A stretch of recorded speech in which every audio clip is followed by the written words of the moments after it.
Obama is, we are above that now. We're not just parochial. We're not just chauvinistic. We're not just provincial. We stand for something, says Evan Thomas. I mean, in a way, Obama's standing above the country, above the world. He's sort of God. He's going to bring all the different sides together. Now, leaving aside the reference to God, which is a little over the top even for our establishment media, the description of Obama's view of himself, I think, is very much on point. As I say, he's above. Are you people in this room patriots? Yeah! Obama's above all that. Okay? Now, he is the first president, I think, to hold these views, but his philosophy represents a pretty deep-seated stream inside the left of the Democratic Party. For example, back in 1988, George H.W. Bush, accepting the Republican nomination, described his Democratic opponent, Michael Dukakis, this way. Said Bush about Dukakis, "He sees America as another pleasant country on the UN roll call, somewhere between Albania and Zimbabwe." That's Obama. That's Obama. So he doesn't care very much about national security. He doesn't see the world as very threatening. And he basically thinks that our international problems can be handled by sweet reason and not by power. Let's look at some of the specific examples of the failure of the Obama administration to date. And let's be clear, there are a lot of areas where the verdict isn't in yet. But I do want to focus on some where I think he's made just absolutely critical mistakes. And let's start with Iran. We have seen over the past 13 months, in many respects, a continuation of the failed Bush administration policy of believing that we could negotiate Iran out of its nuclear weapons program. In fact, our intelligence services told us in 2007 that Iran had actually suspended the weaponization aspects of that program. Just this week, the International Atomic Energy Agency issued a report that was more concerned about Iran's nuclear program than that 2007 national intelligence estimate. In fact, Iran is well on the way toward nuclear weapons. They're not going to be talked out of that program.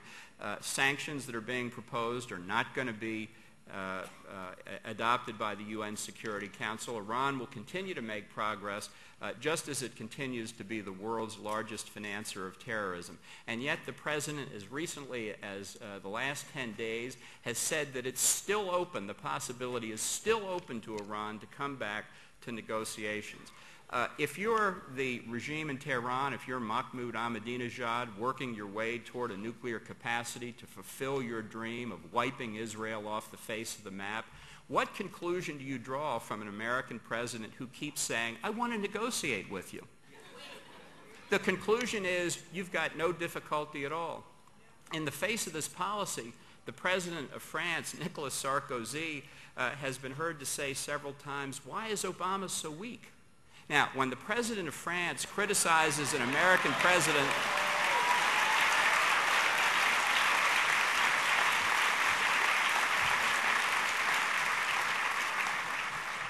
you know we're in trouble.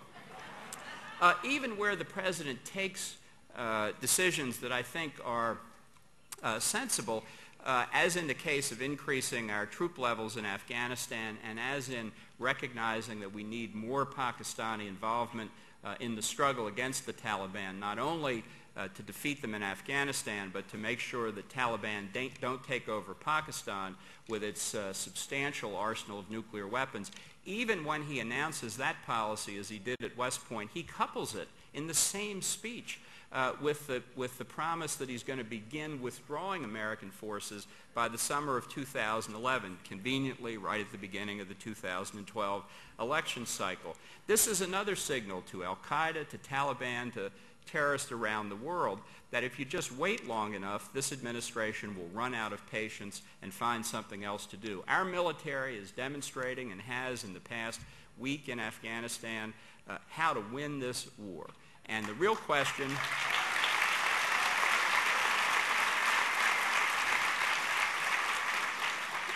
The real question is whether the president's going to allow them to do it or whether he's going to constrain them. We face a similar problem in Iraq, where the president seems wedded to a withdrawal timetable rather than to a continuing assessment of the U.S. strategic interest in Iraq. And if people think that you're going to withdraw pursuant to a timetable, they're obviously going to let you do it and wait till the American forces have withdrawn. These are the signals of weakness that Obama repeatedly sends that our friends and adversaries alike can see very clearly.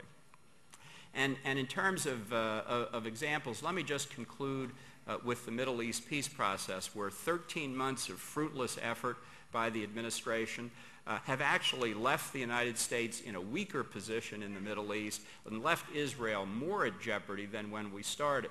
You know, when the U.S. expends its political prestige in a negotiating effort and fails, we do not end in the same position that we started. We end in a worse position because everyone concludes that we've made this effort and couldn't succeed. And that's exactly what the president did. This is perhaps the best example that I can think of his completely naive faith in negotiation for negotiation's sake. Here's a little secret. Negotiation is not a policy. It's a technique. And if you...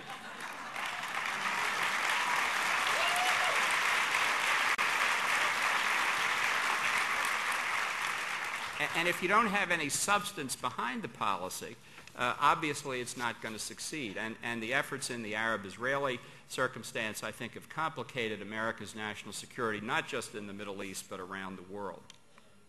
Now, the president has 3 years left. I say that very confidently.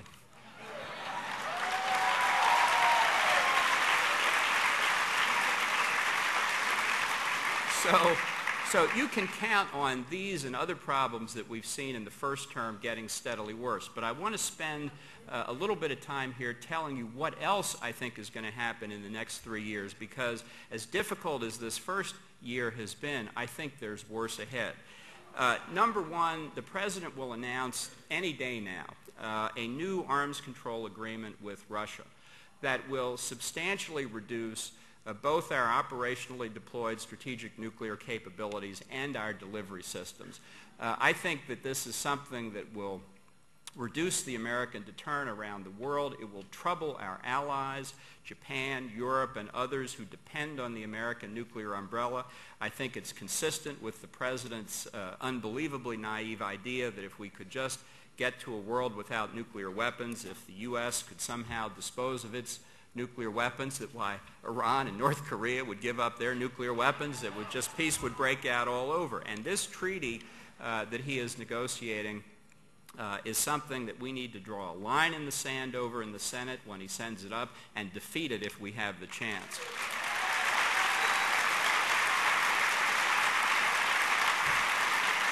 Even worse, thank you, even worse, there are reports that the president in this treaty will agree to limitations on our ability to construct national missile defenses. Now, I have to say, one of the things I was proudest of doing in the Bush administration, and one of the things I think will be the President Bush's legacy, was getting the United States out of the 1972 anti-ballistic missile treaty so we could build a national missile defense.